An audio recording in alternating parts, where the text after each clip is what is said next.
siang semuanya. Saya Reza, dan tadi kan sudah ngebahas sisi coding ya, sisi teknikal. Sekarang kita bakal ngebahas sisi marketing. Langsung aja kita mulai.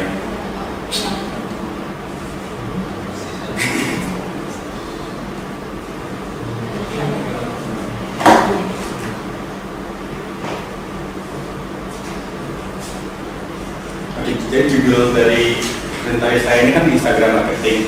Cuman saya mau menjelaskan dulu di sini ada apa sih tipe-tipenya yang bisa buat game kalian itu laku di marketingnya.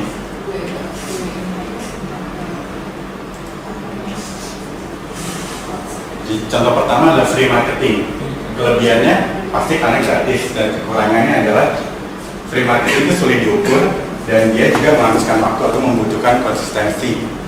Yang kayak tadi Mas Andi bilang kan, konsistensinya kan harus dibutuhkan kan. Jadi kita harus benar-benar mengontrol free marketing kita. Cara yang paling gampang ya networking. Kayak datang ke event-event, kayak networking juga jurnalis. Kalau kita datang juga misalnya ke game Premasia, itu kan banyak jurnalis tuh. Kita kenalan sama mereka. Jadi buat kedepannya nanti, misalnya kita punya game apa, kita punya itu, kita bisa lebih gampang lah publikasikannya. Dua, ada press release. Press release itu kita mengirimkan, contohnya kita ngirimin email ke media-media seperti Duniaku, Game Prime, apalagi Game Growth. Untuk kita kasih tahu kalau kita punya game ini nih, mau rilis nih, dan kita tunjukin juga screenshotnya kayak apa, dan unique value propositionnya kayak apa, USP-nya itu kayak apa, unique selling point itu kayak apa, biar media itu tertarik untuk mempublikasikan artikel kita, game kita. Dan kalau dari yang nama strategi networking kita juga sudah bagus, itu mungkin akan membantu ke depannya. Karena kalau kita udah teman kan, bakal saya lebih ini kan, bakal di-push nih biar menulis artikel gamenya nih, teman saya saling buat gitu. Kemudian tiga, ada forum kayak Kaskus gitu, RPG Maker tadi Mas Rizky. Kalau di luar negeri ada Reddit, kita kasih tahu aja game kita di situ. Selain game-game engine juga kita bisa nunjukin ke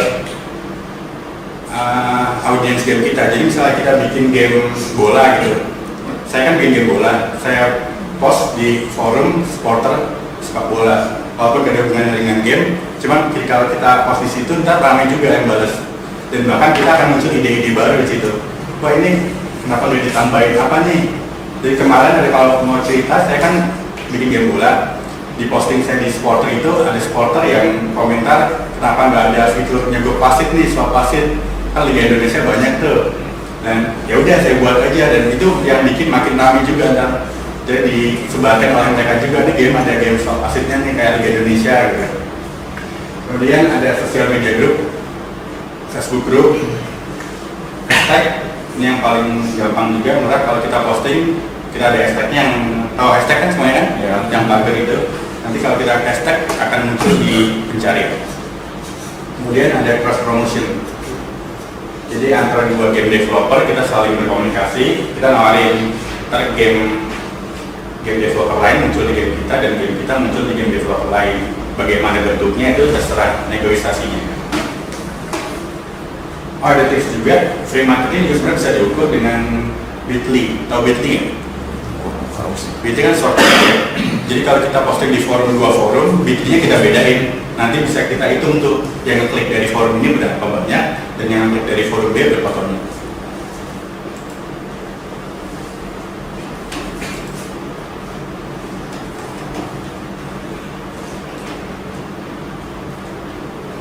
Kemudian ada paid marketing. Kelebihan dari yang berbayar ini adalah dia terukur dan banyak metriknya. Dengan kekurangannya dia resikonya lebih tinggi karena berbayar. Contohnya ada influencer marketing kayak endorse, ada YouTuber gitu.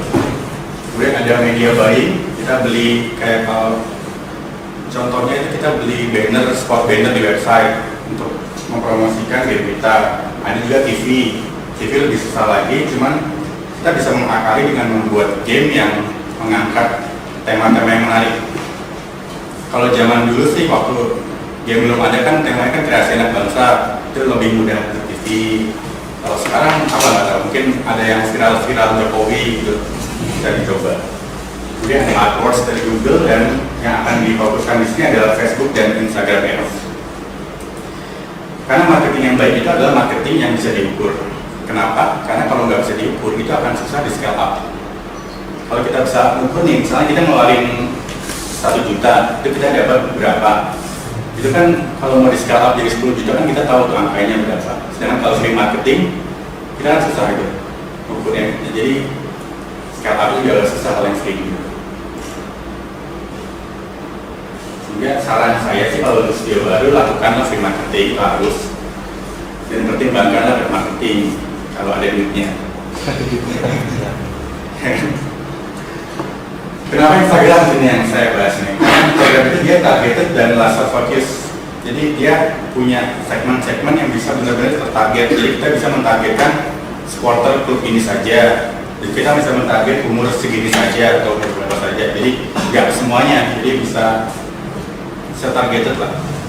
Kemudian measurable, kita bisa tahu cost per installnya. Kita ngeluarin 100.000 kita dapat berapa install. Scalable juga karena kita dapat mengukurnya. Dan seperti kita tahu kan Instagram kan usernya salah satu terbanyak ya, bareng Facebook dan Twitter dan Google pastinya. Dan jadi good for mobile. Jadi kalau ada teman-teman yang membangun game mobile, Instagram itu bagus karena orang membuka Instagram itu dari mobile kan 90% ya. Kemudian hasilnya cepat dan fleksibel dan retargeting ini jadi ada ada user mengunjungi website kita, cuman belum download. Nah itu bisa ditarget juga ke iklannya.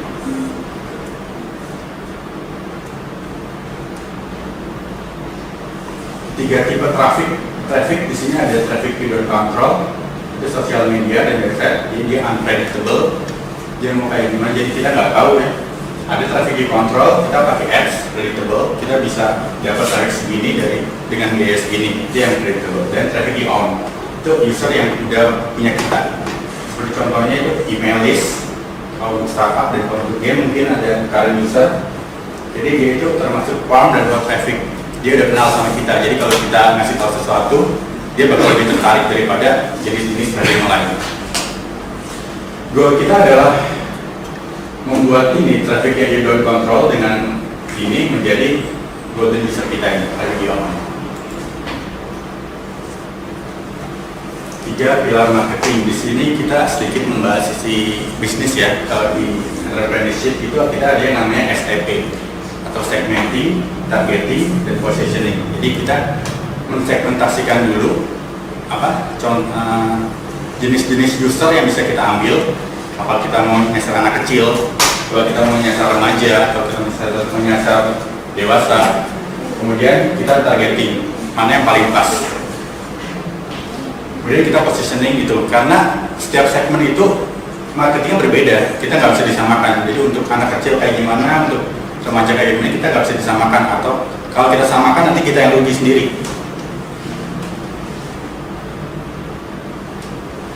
Ya di sini kalau untuk hubungannya dengan game developer ya targetingnya itu target user game kita. Kalau audience, sejak convert iklan dia lihat, dicuekin aja. Ads copy, pesan ads-nya dilihat, audience cepat, cuman iklannya tidak tepat gitu kan. Jadi orang nggak ngerti lihat apa, dia dicuekin juga. Dan game kita juga game harus sesuai dengan targetnya. Ya, dilihat apa sih itu? Dia nggak tahu kalau itu iklan. Siapa player kamu? Di sini ya kita bisa pisahkan, kita ada player on the go. Ini biasanya itu orang-orang 20-45 tahun yang mainnya bisa di busway gitu ya, 20-45 tahun pulang kerja, dia mainnya bisa puzzle, card, trivia. Kemudian ada game-game casual untuk pemain Candy Crush, Angry Birds, Mama gitu ya. Jadi apa yang gampang main dan gampang jalan lah. Jadi yang marketnya paling banyak untuk mobile saat ini. Kemudian ada juga gamer ada PUBG, Mobile Legend, menghabiskan waktu banyak untuk bermain game. Karena game is life. Ini sebenarnya gamer ini market yang bagus loh, karena dia rela mengisikan uang untuk kita game developer. Jadi sebenarnya harus kita kejar juga. Golden user siapa sih user yang benar-benar menghasilkan buat kamu? Mungkin pemain kita banyak yang berumur di bawah 20 tahun. Lebih banyak segmennya di situ. Tapi mereka nggak pernah beliin app. Dan kita punya user yang di atas 30 tahun dan mereka beli Nah itu worth nggak tuh untuk dikejar? Kalau itu worth dan kita mengiklan misalnya 1 juta dapat sekian dan hasilnya sekian, kita bisa mengejar dan segmen itu juga.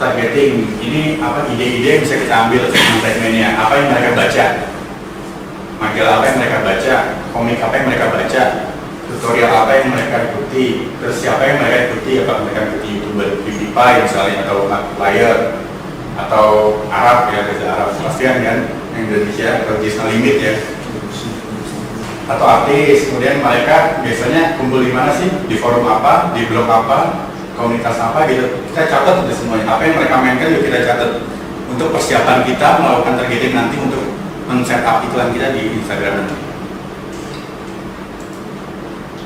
Nah kalau di Facebook ini ada kayak gini namanya nih, why am I seeing this? Jadi ada iklan dari kompetitor, kita bisa klik di sini di Facebook, kita klik ini. Kalau kita klik why am I seeing this, kita tahu tuh kalau kompetitor kita ini memunculkan iklan itu berdasarkan apa, karena kita berumur 18 dan older. Dan juga di Facebook karena GDPR kemarin, jadi mereka transparansi nih. Kalau kita tadi klik page Unity-nya, kita bisa tahu di Unity itu ngiklanin apa aja sih. Kita ini kan di page Unity, ini ada info and ads. Kalau kita klik, ini bisa dilihat post Facebook yang diiklankan sama mereka. Jadi kita juga bisa nyontek sih, berarti bisa nyontek gaya-gaya iklan mereka kayak gimana, iklan-iklan mereka yang engagementnya paling banyak itu ada di mana. Ini lengkap di sini sebenarnya, karena GDPR kemarin ini baru tahun ini sebenarnya keluarnya. Kemudian ada yang namanya Facebook Grab. Biasanya kan teman-teman kan nyari cuma langsung namanya kan di search ini kan. Sebenarnya di search ini tuh kita bisa mencari berdasarkan Facebook Grab. Jadi misalnya page like by people who member of Unity Game Developer Indonesia, kita tahu ini target kita. Nah mereka itu follow page apa aja sih? Kita bisa masukin keywordnya dan ntar muncul apa studio-studio apa yang di follow. Jadi kalau kita emang belum punya ide nih misalnya studio apa aja, ya kita bisa masukin di search Facebook ini. Contohnya juga page like by people who like Rockstar Game and Square Enix.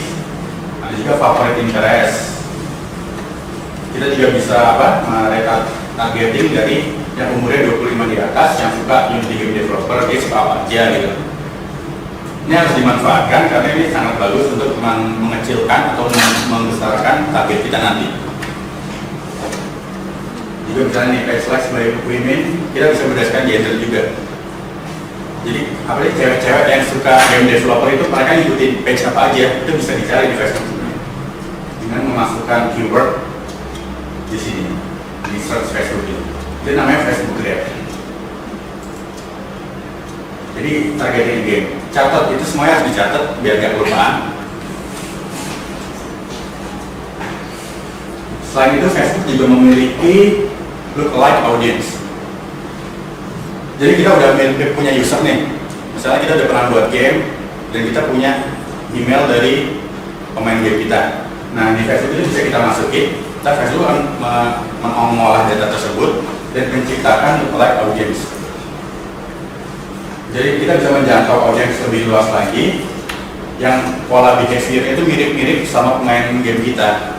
Jadi kita nggak usah nyari lagi Facebook yang mengolah datanya berdasarkan umur, berdasarkan apa yang mereka mainkan. Kan kalau di Facebook kan banyak tuh nge-like apa aja, nge-link apa aja, itu nanti akan diolah big datanya oleh Facebook dan kita tinggal dapat aja like audience namanya. Minimal 1000 data audience. Jadi 1000 data, misalnya 1000 email itu minimal untuk menciptakan like yang cukup bagus. Lebih banyak pasti lebih bagus lagi.